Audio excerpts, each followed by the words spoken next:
पहिली गोष्ट म्हणजे मला तुमचे प्रदीप वायचल, माझं उच्चारण बरोबर आहे ना? I hope. या या तर या प्रदीप वायचल आणि सौरभ राऊत यांचे अतिशय आभार मानले पाहिजेत. आणि मला ही एक संधी मिळाली ह्या इतर म्हणजे इतके अनेक विद्यार्थ्यांशी बोलण्याची, तर त्याबद्दल मी परत आभार मानतो. अच्छा, अ, हे मी सांगू इच्छितो की ही माझी पहिली वेळ आहे अशा इतक्या शाळकरी मुलांशी बोलायची. आणि हे हा एक प्रकारचा माझ्या दृष्टीने प्रयोग आहे. तो आता किती यशस्वी होतो ते आपण पाहूच या. अ, अ, जसं जसं आपण पुढे जाऊया. अच्छा, माझा एकंदर म्हणजे प्लॅन असा आहे की मी एक साधारण अर्धा तास बोलीन. अ, सौरभने जे जे मला सांगितलं त्याप्रमाणे साधारण अर्धा तास मी बोलीन आणि मग प्रश्नोत्तरी घेऊया.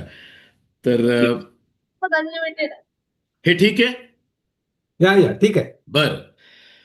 तर मी मुख्यत्वे मराठीत बोलीन, पण आता 10% पोरं ही इतर भाषांची आहेत, म्हणजे हिंदी म्हणा किंवा तमिळ म्हणा. तर त्यामुळे मी स्लाईड्स ज्या बनवल्या आहेत त्या इंग्रजीत आहेत आणि बहुतेक पोरांना कळाव्यात. मोठा फॉन्ट आहे तर कदाचित अ, ते वाचू शकतील. म्हणजे ते उदाहरणार्थ तमिळनाडूची जी पोरं आहेत त्यांना कदाचित मराठी तेवढं समजणार नाही, पण इंग्रजी त्यांना कळेल. तर ह्या दृष्टीने मी ह्या स्लाइड्स इंग्रजीत बनवल्या आहेत. आणि हे सांगितल्याप्रमाणे हा एक माझ्या दृष्टीने प्रयोगच आहे. अच्छा, एकंदर शिक्षण हे केवळ वर्गात आपण घेत नसतो. एकंदर म्हणजे वर्गांमध्ये आपण शिकतो अर्थातच, आणि त्याच्याकरता आपले जे गुरु असतात, शिक्षक असतात, त्यांचं अतिशय महत्त्व असतं. पण त्याच्या बाहेरही आपण खूप काही गोष्टी शिकत असतो. जगात, आपल्या कुटुंबात, अ, आपल्या गावात म्हणा किंवा गाव किंवा शहर जे काय असेल ते, आपल्या देशात. आणि हे म्हणजे ज्याला म्हणूया वैश्विक आहे, म्हणजे काय ज्याला म्हणूया आपण युनिव्हर्सल आहे. कुठल्या गोष्टी उदाहरणार्थ काइंडनेस, हे मी शब्द वापरतो कारण अगेन इतर पोरांना समजतील. काइंडनेस, एम्पथी म्हणजे अ, आपले जे आजूबाजूला लोक आहेत, आपले मित्र असतील किंवा आपले मोठी मंडळी असतील, अ, शहरात राहणारे इतर नागरिक असतील, तर ह्यांच्याशी आपल्याला एक प्रकारचा संवाद किंवा जवळीक साधायला पाहिजे. आणि हाही एक शिक्षणाचा भाग आहे, असं मी तरी मानतो. आणि मला वाटतं बरेचसे लोक मानत असतील. तसंच अ, फक्त पुस्तकांमधून आपल्याला ज्ञान मिळत नसतं, पण इतरही काही काही गोष्टी आहेत. उदाहरणार्थ आपल्या सांस्कृतिक आपला वारसा आहे. आपलं उदाहरणार्थ संगीत आहे, वेगवेगळ्या प्रकारचं लोकसंगीत, शास्त्रीय संगीत, आपलं लेखन आहे वेगवेगळ्या भाषांमध्ये. आणि आपल्याकडे तर आपण खूपच सॉरी श्रीमंत आहोत त्या दृष्टीने, कारण आपल्याकडे कितीतरी भाषा आहेत.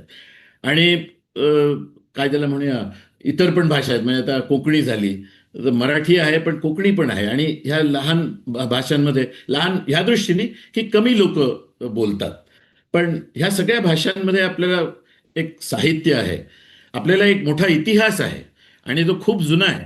आपल्याला त्याच्यावरती संशोधन खरं म्हणजे करायला पाहिजे आणि खूप स्कोप आहे त्याच्यात. कारण अ, आपली संस्कृती किती जुनी आहे, 5,000 वर्ष जुनी आहे, 10,000 वर्ष जुनी आहे किंवा 20,000 वर्ष जुनी आहे, आपल्याला खरं तर सांगता नाही येणार.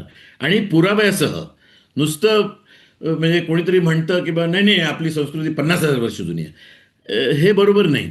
आपल्या त्याच्याकरता पुरावा पाहिजे. सो एनिवे, म्हणण्याचा मतितार्थ असा की बऱ्याचशा अशा गोष्टी आहेत की म्हणजे ज्या आपण बाहेर शिकतो, शाळेच्या बाहेर शिकतो. अर्थात शाळेत त्याला प्रोत्साहन मिळत असेल तर फारच चांगलं.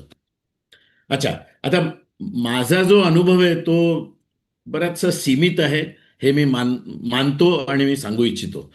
मी एक्सपेरिमेंटल न्यूक्लिअर पार्टिकल फिजिक्स म्हणजे मूलभूत संशोधन, अ, अणूत जे काही चालतं आणि मोठे तिथले जे कण असतात त्यांच्याविषयी माझा थोडाफार अभ्यास आहे बरं का. तर तर पण त्याच्यात मी बराच रमलो इतकी वर्ष. 40 वर्ष भाभा ॲटॉमिक रिसर्च सेंटरमध्ये होतो, एक्सपेरिमेंटल न्यूक्लिअर फिजिक्स. पण आम्ही काही काही जे प्रयोग केले, हे काय ज्याला म्हणूया प्रयोग करण्यात. आणि एकंदर अ, विज्ञानाचा हाच हेतू आहे, की आपल्याला काही गोष्टी समजल्यात असं आपल्याला निदान वाटतं तरी, पण खूप आपल्याला अजून आपल्या आवाक्याच्या बाहेर आहे आणि ते हळू आपण पुढे जात असतो. पण जसे आपण पुढे जातो आणि एखादी गोष्ट आपल्याला वाटतं, की आपण समजलेलो आहे, तर एखादा प्रश्न सोडवताना आपल्याला 10 प्रश्न उद्भवतात, बरं का. तर ते एक अनुभवाचा भाग आहे. अच्छा, मी एखादा लहान वैज्ञानिक आहे, पण याचा अर्थ असा नाही की मला इतर गोष्टी आवडत नाहीत. अ, मला हिंदुस्थानी क्लासिकल म्युझिक आवडतं. अर्थात कर्नाटक म्युझिक पण मी ऐकलेलं आहे आणि ते बारकावे मला कळत नसतील, पण ऐकायला चांगला म्हणजे वादक असेल, गायक असेल, तर मला तेही ऐकायला आवडतं. तसंच अ, आपल्याकडे जे काही जंगलं आहेत आणि आता हल्ली तर खूप वाईल्ड लाईफ सँक्च्युरीज आहेत. तिथे पक्षी निरीक्षण हा माझा एक म्हणजे मला आवडतं खूप. तसंच प्राणी तिथले, मग अ, तुमचे झाडं, झुडपं यांच्यामध्ये मला रस आहे. अर्थात मला तेवढं ज्ञान नाही आहे, कारण मी तेवढं बॉटनी नाही शिकलो. पण माझी बायको बॉटनीची होती, त्यामुळे तिला थोडंफार ज्ञान आहे याचं. अच्छा, तुम्ही जेव्हा शाळेत शिकता, तेव्हा एक गोष्ट माझ्या दृष्टीने तुम्ही लक्षात ठेवली पाहिजे, की आणि ते कदाचित तुम्हाला ऑलरेडी शिकवण तशी मिळालेली असेल, की सगळ्या इन्फ्लुएन्सेसना आपण अ, अ, म्हणजे ज्याला म्हणतात ना, you should be open to all influences. मला फक्त हेच करायचंय. कदाचित त्यातही ॲडव्हांटेजेस असतील. पण सुरुवातीला आपण जेव्हा लहान असतो, तेव्हा आपल्याला वाटतं, की अच्छा ही गोष्ट चांगली आहे. मे बी सायन्स चांगलं आहे, मे बी खेळ चांगला आहे, मे बी ड्रॉइंग किंवा पेंटिंग चांगलं आहे. तर ह्या सगळ्या ज्या गोष्टी आहेत त्या म्हणजे ओपन मनाने आपण स्वीकाराव्यात, असं माझं म्हणणं आहे. आणि शेवटी मग अर्थात आपल्याला जे जास्ती आवडतं, ज्याच्यात जास्ती आनंद मिळतो, तेच आपण करणार आहोत. ओके. तर अ, हे हे ते हा एक भाग झाला. पण अर्थात चांगले शिक्षक आणि चांगले गुरु अ, हे अतिशय महत्वाचे असतात ह्याच्यात. आणि मोठमोठाले जे लोक झालेले आहेत, केवळ शास्त्रज्ञच नाही, पण इतर इतर पण लोक, तर ते मानतात की चांगला गुरु मिळणं हे अतिशय महत्वाचं असतं. ओके. दुसरं, प्रश्न विचारा. तुमच्यामध्ये कुतूहल असायला पाहिजे. कारण खूपशा गोष्टी अशा असतात, की ज्या आपल्याला समजत नाहीत. कधी-कधी असंही होतं, की आपल्याला वाटतं, की आपल्याला समजलेलं आहे. पण थोडासा खोल विचार केला, की आपल्याला कळतं, की नाही, आपल्याला ही गोष्ट समजलेली नाही. पण प्रश्न विचारणं हे काही वाईट गोष्ट नाही आहे. आणि अर्थातच तुमचे गुरु जे चांगले आहेत, ते तुम्हाला प्रश्नाची उत्तरं देतील. त्यांनाही समजा प्रश्नाचं उत्तर देता येत नसेल, तर ते कदाचित परत जातील. 2 दिवसांनी, 10 दिवसांनी तुम्हाला प्रश्नाचं उत्तर देऊ शकतील किंवा तुम्हाला सांगतील, की "बाबा अच्छा मला येत नाही, तर आपण अमुक एक व्यक्तीला विचारूया." आणि हल्ली कम्युनिकेशनची साधनं खूप चांगली आहेत. तुम्ही कुठेही जगभर कुणाला विचारू शकता आणि असे लोकं आहेत, की जे उत्तरं देतील. इथे मी नील्स बोर म्हणून एक अतिशय प्रसिद्ध शास्त्रज्ञ होते, ॲटॉमिक सायंटिस्ट होते. त्यांचं एक वाक्य मी उद्धृत करू इच्छितो. "There are no stupid questions, only stupid answers." आणि हे मला इतकं आवडलं, की अर्थात माझ्या गुरूंनी मला हे सांगितलं, की कारण ते नील्स बोर इन्स्टिट्यूटला गेले होते 2-3 वर्ष. तर असं म्हणतात, की म्हणे नील्स बोर शिकवायचे तेव्हा बोर्डाच्या वरती ते कुठेतरी लिहायचे, हे वाक्य लिहायचे, की "there are no stupid question." याचा हेतू असा, की कुठलाही प्रश्न बाबा खूप बावळटपणाचा आहे किंवा मूर्ख प्रश्न आहे असं नाहीये. तुम्ही त्यात सखोल विचार केला तर कुठलाही प्रश्न हा असा नसतो. आणि मग अर्थात त्याच्यानंतरचे जे शब्द आहेत ओनली स्टुपिड आन्सर्स. कारण आपल्याला वाटतं की आपण एखादी गोष्ट समजतो आणि त्याचं उत्तर देतो, पण आपण जितके जास्तीत जास्ती खोलवर त्याच्यावर विचार करतो, तेव्हा आपल्याला समजतं की नाही, ह्या प्रश्नातून आणि 10 प्रश्न उद्भवतात. बरं का? बरं. अ, अर्थात हे काही भागात मी सांगितलेलंच आहे, की जे म्हणजे सीनियर स्टुडंट्स आहेत, तर तुम्ही सगळ्या गोष्टींचा थोडाफार अनुभव घ्या. अ, आणि नंतर मग ठरवा, की काय करायचं ते. अ, अर्थात तुम्ही एकदा एखादा विषय घेतला किंवा एखादे प्रोफेशन घेतलं, हेही होऊ शकतं, की नंतर तुम्ही बदलू शकता. ओके. तुम्हाला जे काही अनुभव येतील, जे काही तुमचा परिसर आहे, तुमचे मित्र आहेत वगैरे, वगैरे, तर त्याच्यावरती अवलंबून असतं किंवा तुम्ही त्याच्यातच राहाल किंवा तुम्हाला बदल हवा असेल, तर तुम्ही 5-10 वर्षानंतर कुठल्यातरी वेगळ्या च्या मागे लागाल.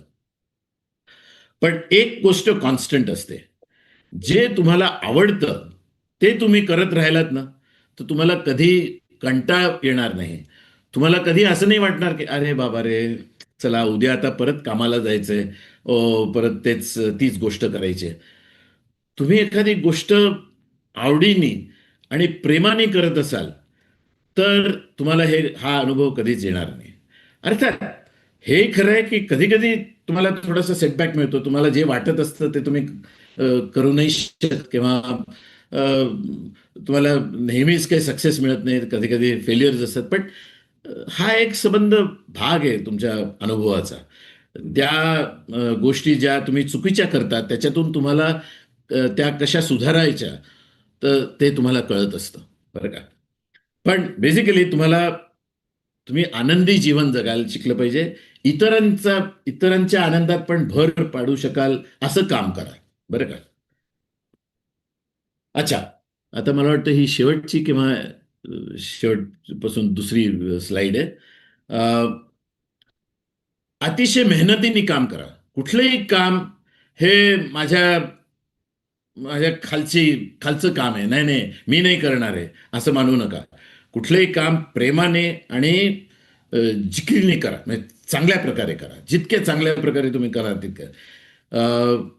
कधी-कधी तुम्हाला अपयश येतं, हरकत नाही. पण तरीही काम करत जा. काम करत राहा. आणि इथे एक गॅरी प्लेयर म्हणून एक गोल्फर होता. त्याचं एक कोटेशन आहे. ते तुम्हाला कदाचित प्रेरणादायी ठरेल. "The more I practice, the luckier I get." सांगण्याचा हेतू असा की तो प्रॅक्टिस करतो आणि त्याच्यामुळे मग त्याचा स्ट्रोक जास्ती सुधारतो. आणि अर्थात त्यांनी चांगल्या प्रकारे लिहिलंय the luckier I get. Okay. अच्छा. दुसरी एक महत्वाची गोष्ट, आपल्या प्रकृतीची काळजी घ्या. आणि ही प्रकृती म्हणजे केवळ फिजिकल नाही, तर इव्हन मेंटल. ओके. आपण जर डोकं वापरायचं सोडलं, आणि हे अर्थात तुमच्यासारख्या मुलांना कदाचित लागू नसेल, पण जे नंतरच्या स्टेजेसमध्ये 50शीच्या नंतर किंवा इव्हन 40शीच्या नंतर लोकं आपलं डोकं तेवढं वापरत नाहीत, तर त्यांना वेगवेगळ्या प्रकारचे प्रॉब्लेम्स होऊ शकतात. तर दोन्ही गोष्टी महत्त्वाच्या आहेत. फिजिकल हेल्थ आणि मेंटल हेल्थ. ओके. मग सहानुभूती ठेवा आपल्या जवळपासच्या मित्रांबरोबर, इतर जे आपली मंडळी आहेत ज्यांच्याशी संपर्क होतो आणि नेचर इन जनरल, म्हणजे आपली जी निसर्ग आहे, त्याच्याशी पण जवळीक साधा. अ, इथे मला जस्ट सांगावसं वाटतं, की अ, पृथ्वी ही आपल्या गॅलेक्सीमध्ये, मिल्की वे गॅलेक्सीमध्ये अजून तरी आपल्याला जी माहिती आहे त्याप्रमाणे ही एकच जागा अशी आहे, की जिथे अ, जीवन आहे, जीवन तत्व आहेत. ओके. ऑफकोर्स शक्य आहे, की आपण इतर गोष्टींचा शोध करू. आणि अ, असं नाही, की आपण युनिक आहोत. कदाचित इतर पण ठिकाणी अ, अ, जीवन इव्हॉल्व झालं असेल. पण हे आपलं कर्तव्य आहे, की आपली जी पृथ्वी आहे ती आपण अ, अ, त्याच्याकरता आपल्याला अ, खूप काम करायला पाहिजे, की ती बरोबर पुढच्या पिढ्यांकरता चांगली ठेवायची असेल तर हे आपल्या डोक्यामध्ये सतत असायला पाहिजे की आपण असं काही काम नाही करू की जेणेकरून पुढच्या पिढ्या म्हणतील की अरे ह्या लोकांनी काय केलं, इतकी गोष्टी किती वाईट करून ठेवल्यात. तर हे एक झालं. दुसरं, विज्ञान उदाहरणार्थ, पण इतर काही गोष्टी पण, इतर विषयांमध्ये पण असं आहे मला वाटतं. पण विज्ञान आपल्याला शिकवतं की we have to be humble. Okay. कारण उदाहरणार्थ फिजिक्समध्ये किंवा केमिस्ट्रीमध्ये, बायोलॉजीमध्ये अनेक असे थिअरीज असतात बरं का. पण अ, त्यांना काही सपोर्ट नाही मिळाला, एक्सपेरिमेंटल सपोर्ट नाही मिळाला, तर ते कचऱ्याच्या डब्यात जातात बरं का. तर कितीही मोठा माणूस असेल, इनफॅक्ट आईन्स्टाईनने एक असं म्हटलेलं आहे केव्हा तरी, की म्हणे ही जनरल थिअरी ऑफ रिलेटिव्हिटी ही म्हणे एक्सपेरिमेंटनी सिद्ध केलं की नाही नाही, त्याचं जे प्रेडिक्शन आहे ते चुकीचं आहे. तर माझी थिअरी घेऊन कचऱ्याच्या डब्यात फेका बरं का. कितीही मोठा सायंटिस्ट असेल, पण एक्सपेरिमेंट समजा ह्याच्या विरुद्ध गेलं थिअरीच्या, तर ती थिअरी काही उपयोगाची नाही. तुम्हाला नवीन थिअरी शोधून काढायला पाहिजे. आणि एक गोष्ट मला सांगावीशी वाटते की आपण सगळे इक्वल आहोत. ओके. उदाहरणार्थ एप्स म्हणजे चिंपांझी उदाहरणार्थ हा एप आहे, गोरिला हा एक एप आहे. त्याच्याशी आपले जे जीन्स आहेत, म्हणजे डीएनए मध्ये जे जीन्स आहेत, ते त्यांचं साम्य जवळजवळ 98% आहे.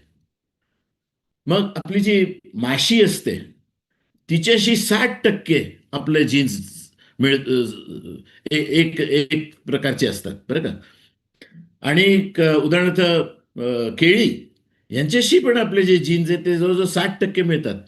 Just imagine. म्हणजे हे सगळं शेवटी एकाच अ, गोष्टीपासून इव्हॉल्व्ह झालेलं आहे. अच्छा, आता मला वाटतं मी इथे संपवतो. मी आपला बराच वेळ घेतला आणि जस्ट एक फोटोग्राफ माझ्या मुलांनी काढलेला आहे. कॉर्बेट नॅशनल पार्कला एक गोल्डन बॅक वुडपेकर म्हणून, नाही नाही, नाही, हा दुसरा वुडपेकर आहे. गोल्डन बॅक नाही, ग्रीन वुडपेकर आहे. आणि एक डाव्या बाजूचा फोटो, तुमचे जे फ्लॅमिंगोज असतात ते आमच्या मुंबईला खूप येतात. नवी मुंबईला फ्लॅमिंगो पार्क आहे, तर तिथे BRCच्या जवळ मी फोटोग्राफ काढले. तर ओके, आता मी संपवतो आणि तुम्ही प्रश्न विचारा. अ, लक्षात ठेवा की there is no foolish question, there are only foolish answers. Okay. Thank you. Thank you.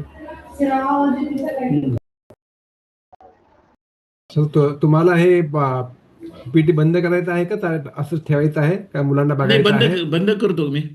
ते चालेल. मग एखादा Stop sharing. प्रश्न असेल कोणाचा तर ते, पण ते आता ते ते पण ह्याच्यावरती निवडू हे शकता. जनरल आहे या त्यामुळे शुअर हे शुअर. ठेवायची गरज नाही आहे. मी बंद करतो पाहिजे तर.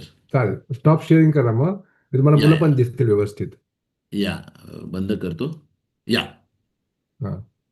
चला, कुणाचे तर प्रश्न आहेत माझा घ्या. एक प्रश्न आहे. हो, बोला. अभ्यासात आणि जीवनात वैज्ञानिक वृत्ती कशी जोपासता येईल? कोण प्रश्न पुढे विचारतंय? व्हिडिओ सुरू कर. गंधर्व गावकर सर, प्रगत विद्या मंदिर रामगड. अच्छा. व्हिडिओ सुरू कर ना. व्हिडिओ सुरू कर म्हणजे सरांना बघता येईल.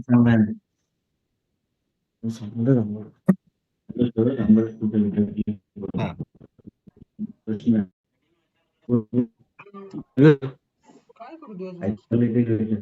हा. हा, बोला. या सर, मी रामगड हायस्कूलचा विद्यार्थी आहे आणि माझा प्रश्न असा आहे, बरं. अभ्यासात आणि जीवनात वैज्ञानिक वृत्ती कशी ठेवता येईल? वैज्ञानिक दृष्टी कशी ठेवता येईल? अच्छा. एक तर आपण काय जे वाचतो ते आपल्याला किती समजतं हे महत्वाचं आहे. आणि ते त्याचा निकष काय, तर त्याच्या अनुषंगाने इतर ज्या गोष्टी असतील त्या समजण्याचा प्रयत्न करावा. आपल्या इतर विद्यार्थ्यांशी बोलावं, त्यांनाही प्रश्न विचारावे, आपल्या गुरुजींना प्रश्न विचारावे.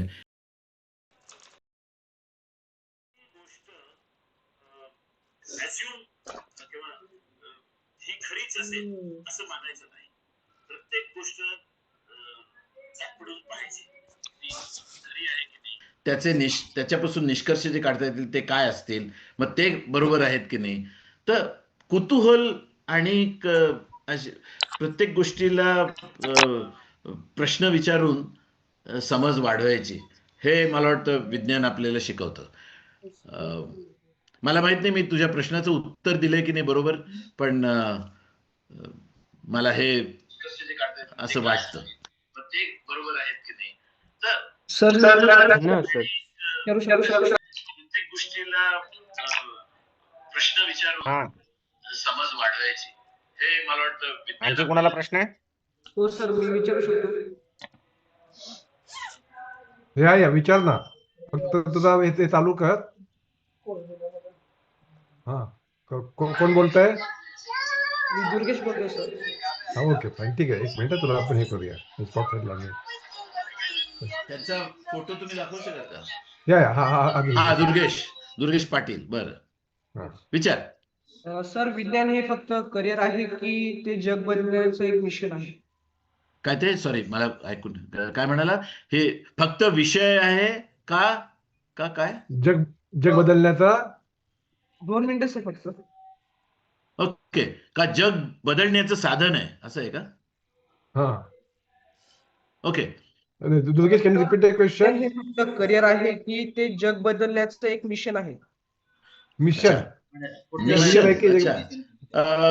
काय आहे की जे लोक विज्ञानामध्ये आहेत, संशोधक आहेत, ते केवळ त्यांना एखाद्या प्रश्नाचं उत्तर पाहिजे असतं, म्हणून ते एखाद्या विषयात येतात. बरोबर. आता अर्थातच हे तुम्ही घरी बसून नाही करू शकत.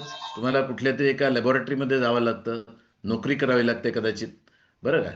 पण शेवटी तुमचं उद्देश काय असतो? उद्देश असा असतो की तुम्हाला एखाद्या प्रश्नाचं उत्तर पाहिजे. ओके. आणि ते उत्तर शोधण्यात कधी कधी काही गोष्टी तुम्ही ज्या शोधून काढता त्या मानवाच्या दृष्टीने उपयोगी ठरतात. आणि जे मूलभूत संशोधन आहे ते अशाच प्रकारे वाढतं. तुम्ही एखादा प्रश्न विचारता, त्याचं उत्तर तुम्हाला हवं असतं, ते कदाचित संपूर्णतः उत्तर मिळतं किंवा नाही मिळत, पण ते संशोधन करताना इतर काही गोष्टी तुम्ही शोधून काढता की ज्या उपयोगी ठरतात. ओके. आता उदाहरणार्थ पार्टिकल फिजिक्समध्ये मोठमोठाले डिटेक्टर्स बांधले गेले. आता काही त्याचे डिटेक्टर्स हे तुमच्या पॉझिट्रॉन एमिशन टोमोग्राफीमध्ये वापरले जातात. पण त्याची आधी मी जातो. एक्सरेचा जो शोध लागला तो आता आपल्याला सगळीकडे बघायला मिळतो, राईट. पहिली गोष्ट, तुमच्या लंगमध्ये काहीतरी इन्फेक्शन असेल तर म्हणतात, अच्छा एक्सरे काढा जरा, बघूया किती मोठं इन्फेक्शन आहे.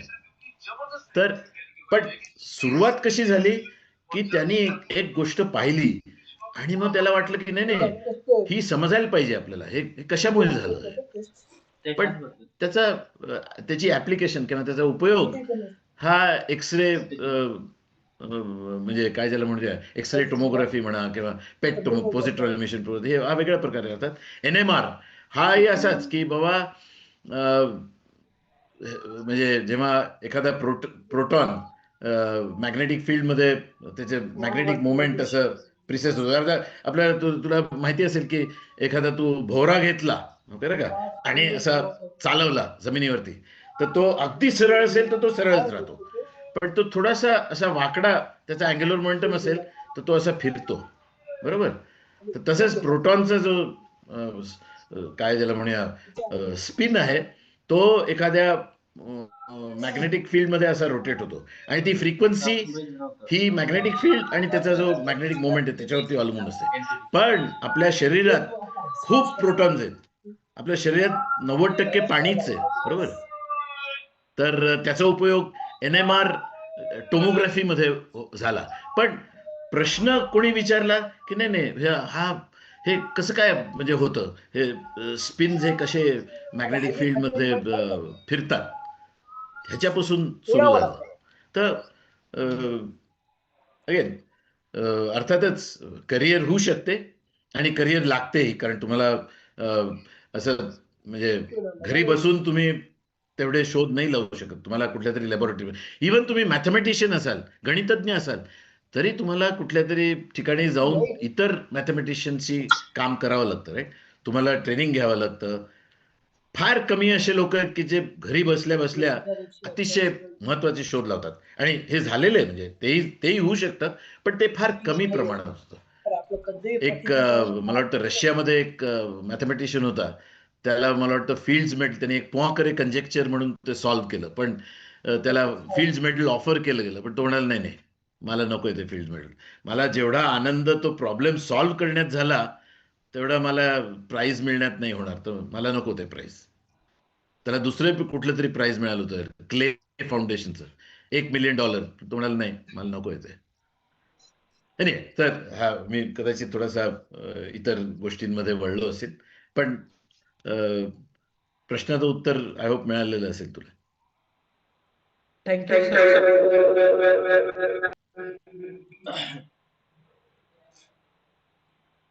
धन्यवाद पुढचा प्रश्न. माझ्या प्रश्नाचं उत्तर दिल्याबद्दल. तुम्ही जे सांगितलं त्या पद्धतीने जर मी काम केलं तर नक्कीच मी यशस्वी होऊ शकेल. Hello sir. आणि मला हॅलो हळूहळू जरा. हो. तर मला सर विज्ञानात खूप रस असल्यामुळे मी तुम्हाला हा प्रश्न विचारला, बरं. आणि मला नक्कीच तुमच्या बोलण्यानुसार, तुम्ही सांगितल्यानुसार मी काम जर केलं तर मी नक्कीच यशस्वी होईल. धन्यवाद सर. बरं. दुर्गेशनी अनेक स्पर्धांच्या मध्ये बक्षिसे मिळवली आहेत. अरे वा, चांगलं. असाच तुझा रस वाढू दे विज्ञानात, आणि असेच प्रश्न विचारत जा तुझ्या मित्रांना, तुझ्या गुरूंना. आणि हल्ली खूप संसाधन आहेत, म्हणजे पूर्वी कसं आपल्याला फक्त लायब्ररीच होती, आणि खूप ठिकाणी लायब्ररी पण चांगली नसायची. पण आता ह्या इंटरनेटमुळे, बाय द वे, इंटरनेटचा शोध तुला माहितीये का कसा लागला? World wide web. नाही सर. अच्छा, असा उपयोग नाही होणार. एक 10-15 मशीन्स तुझी विकली जातील, पण त्याच्यानंतर मग ते सगळं बंद होईल. आणि आता बघतो आपण करोडो लॅपटॉप्स, करोडो पीसीज आहेत जगभर, आणि इंटरनेट आहे, त्यामुळे तुम्ही कोणाशी बोलू शकता. तुम्ही इथे लेक्चर देत असाल तर कुठल्या तरी कॉन्फरन्समध्ये, कॅनडामध्ये म्हणा किंवा जर्मनीमध्ये लोक तुमचं लेक्चर ऐकतात, आणि उलट्या दिशेने पण, म्हणजे ते बोलतात ते आपण ऐकू शकतो. ओके, मला वाटतं मी याच्यावरती फार बोललो, जरा जास्ती बोललो कदाचित. Thank you sir. That's okay, very helpful. हम्म. तुम्हाला ज्या साईट्स माहिती आहे त्यातल्या काही चांगल्या साईट सांगितले मुलांना तर थोडासा फायदा होईल. काय ते? पुन्हा तुम्ही ज्या चांगल्या साईट्स आहेत सायन्स मध्ये पुढे शिकण्यासाठी या हो, मुलांच्यासाठी, अवश्य. तर मी त्या- तुम्हाला त्या कळवेन, please तुम्हाला सांगा. मेल करीन, आणि हा, ठीक आहे. Then I म्हणजे can share specially with all. मुलांकरता शाळेत थोडी थोडी थोडी माहिती जास्ती असेल कदाचित, किंवा Yeah. कमी असेल, म्हणजे काय. या, आणि ग्रुप डिस्कशन करायला येतं आम्ही. आणि कुठले प्रश्न आहेत कोणाचे? हा, आणि घेऊ कुठे पण बोलत नका होती प्रश्न मागाशी. विचारायला. अरे असं मुलगी बोलत नाही, बोलत होती ना काय मागाशी.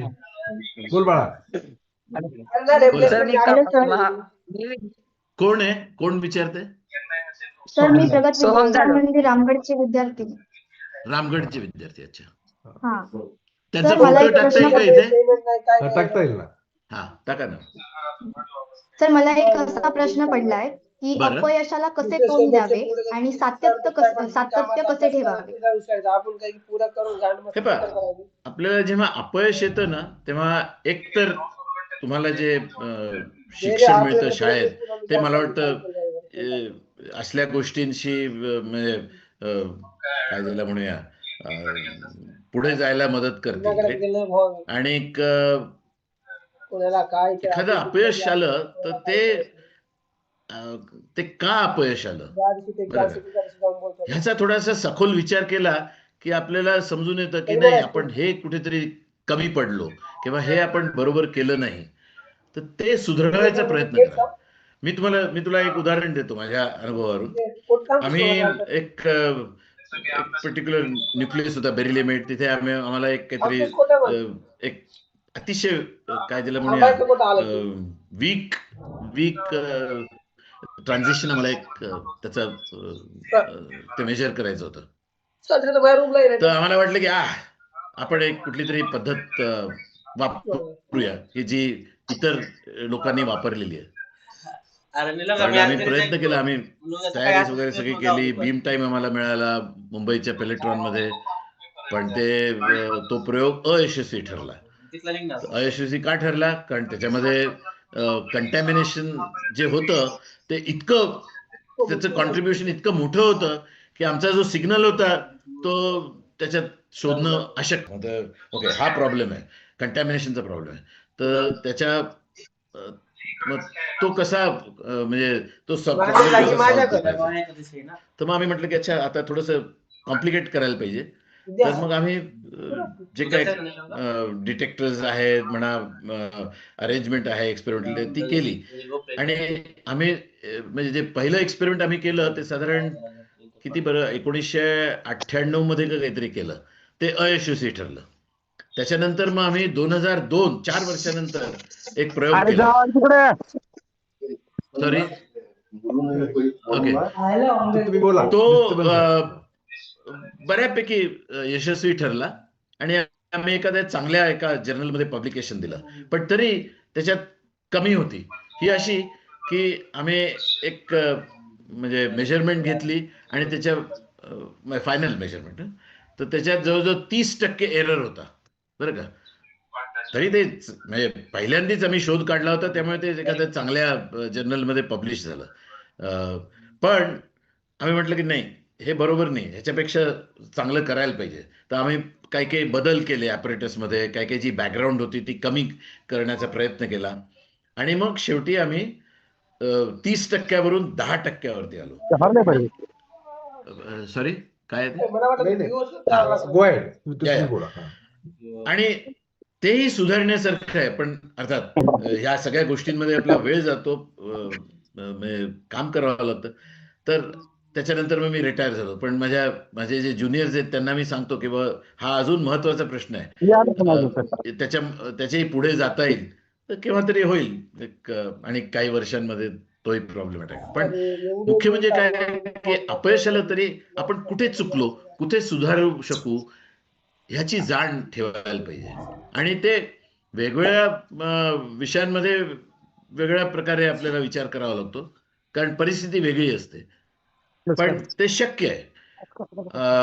हे म्हणजे इवन म्हणजे खेळ हे जे क्षेत्र आहे त्याच्यात पण लोकांना अपयश येतं आधी, पण मग ते परत जातात की नाही, आपण हे असं का अपयशी ठरलो, आणि मग शेवटी सगळ्या गोष्टी बरोबर जात गेल्या तर त्यांना शेवटी यश मिळतं. आणि थँक्यू मुख्य सर. म्हणजे काय माहितीये का, यश आणि आनंद या बहुतेक बरोबर जातात, पण तुम्हाला आनंद मिळणं हे जास्ती महत्वाचं आहे. हे जी प्रक्रिया आहे की तुम्ही सुधारता, जे काही तुमच्या चुका सुधारता, त्यातच एक प्रकारचा आनंद मिळतो. कारण तुम्ही जेव्हा सुधारता तेव्हा तुम्हाला दिसतं की हा, आपण काहीतरी वेगळं केलेलं आहे, आपण सुधारलेली आहे आपली चूक, त्याच्यात पण आनंद आहे, तो शोधायला पाहिजे. बरं, again long answer to a short question. Thank you sir. तुमच्या या उत्तरामुळे आम्हाला चांगले असे मार्गदर्शन मिळाले आणि तुमच्या उत्तराने आम्हाला खूप मोटिव्ह असा मिळाला. Thank you sir. थँक्यू. सर, मी कापूरगाववरून विद्यार्थी बोलतोय, सोहम जाधव. ओके. सर, विद्यार्थ्याची अभ्यासात एकाग्रता कशी वाढवली पाहिजे? अच्छा, एक तर आता हे कठीण आहे हा प्रश्न, कारण बऱ्याचदा असं होतं की आपण ज्या परिसरात राहत असतो तिथे कधी कधी बाहेरचे जे इन्फ्लुएन्सेस असतात ते थोडेफार आपल्याला म्हणजे ह्या एकाग्रतेपासून दूर नेतात. पण कुठल्याही परिस्थितीत असो, आपण त्याच्या बाहेर जाऊन, आता समजा आपल्या घरात आरडाओरडा खूप होतोय बरं का, काही कारणांमुळे असेल, ठीक आहे, तुम्ही कुठेतरी बाहेर जाऊ शकता, लायब्ररीमध्ये जाऊन अभ्यास करू शकता, शाळेत कदाचित चांगली लायब्ररी असेल किंवा त्यांच्या गावात एखादी लायब्ररी, तिथे जाऊन अभ्यास करू शकता. मी एका अशाच ठिकाणी गेलो होतो. काय बरं त्याला काहीतरी नाव होतं, पण अभ्यासिका म्हणजे एक असं देऊळ होतं आणि त्याच्या बाजूला त्यांची जी जागा होती ती काही लोकांनी घेतली होती संध्याकाळ करता, फक्त संध्याकाळ करता. आणि तिथे 3 बॅचेस असायच्या. म्हणजे मला वाटतं 3री ते 5वी का काहीतरी, मग 6वी ते 8वी आणि 9वी 10वी अशी ती पोरं 1-1 तास यायची आणि केवळ अभ्यास करायला यायची.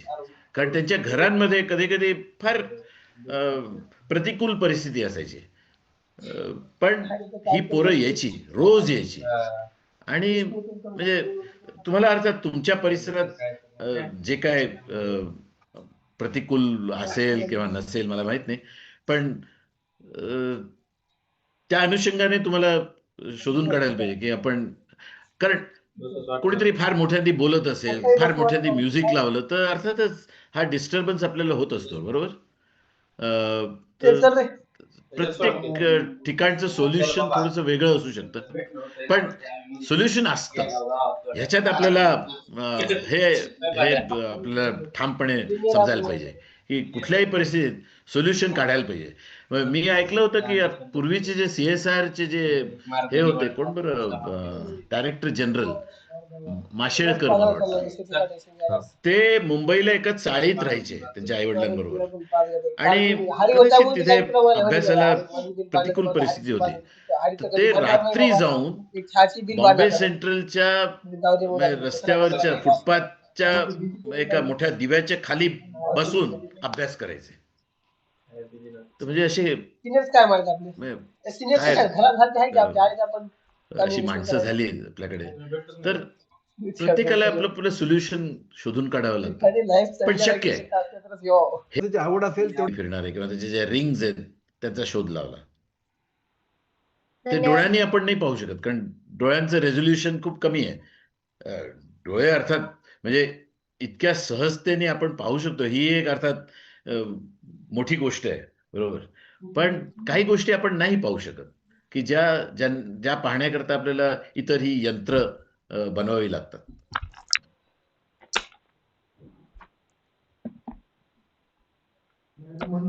ओके, धन्यवाद. ठीक आहे. सर, आपल्याला मनापासून धन्यवाद. आपल्या मार्गदर्शनामुळेच आजचा कार्यक्रम आम्हा विद्यार्थ्यांसाठी अत्यंत सुंदर अशा शिकण्याचा आणि विचार करण्याचा अनुभव झाला आहे. आपल्याकडून आम्हाला हे समजलं, ज्ञान आणि कौशल्याला विवेकाची जोड दिली तर ती समाजासाठी उपयुक्त ठरतात. विद्यार्थी, शिक्षक आणि गुरुजी एज्युकेशन फाउंडेशनच्या वतीने आपल्या उपस्थितीसाठी आणि प्रेरणेसाठी आम्ही आपले मनपूर्वक आभार मानतो. मी आपले आभार मानतो पेशन्स ठेवण्याबद्दल.